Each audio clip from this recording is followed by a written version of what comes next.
Joining us today is Joe Davis, President and Wealth Advisor at Stonebriar Wealth Management. Joe, always a pleasure to have you. Welcome back. Thank you, Jonathan. It's a pleasure to be here. Historically speaking, does the current market remind you of any periods in the past that we've seen?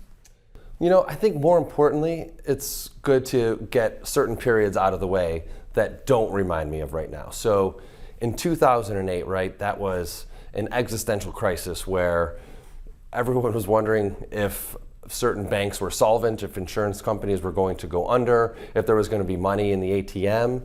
In 2011, the newly formed EU, we weren't sure if Greece was going to be bailed out, and it kind of put the Eurozone in a very unique position that it hadn't been in before. 1998 comes to mind too. A mountain of emerging market debt caused for a bailout of a major hedge fund, LTCM. So with all of these different disasters, we were on the brink of financial crisis, an existential threat to the market. Today, we do not have that. Everyone remembers 2008 because it is recent. We lived through it. We experienced the Great Recession, but that doesn't necessarily mean that that was a run-of-the-mill recession. Today is more of a run-of-the-mill recession. So unemployment is low.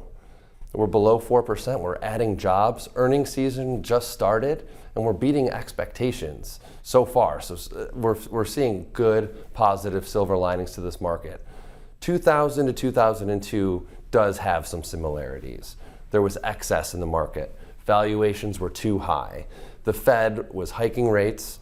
There were 3 bear market rallies when the Fed decided to cut rates, but until they got the Fed funds rate to a comfortable place and could slow down inflation and also spur economic growth, the Fed funds rate ended up at 1%, and unemployment was at 4%. And after 2002, there was a long period of sustainable economic growth. And who's to say that we're not going to see that on the other side of this bear market that we're on right now? And the last era that comes up often is the 1970s, 1972 to 1975.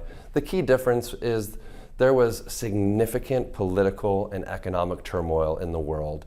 There were embargo acts. The Fed, inflation was running rampant. It led to stagflation. The Fed was not aggressive enough. They flip-flopped. There was policy mistakes.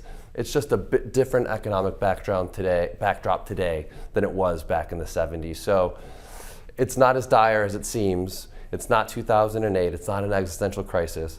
Again, it's an inflation problem that we have. And the Fed will get it under control. Global banks will get this under control.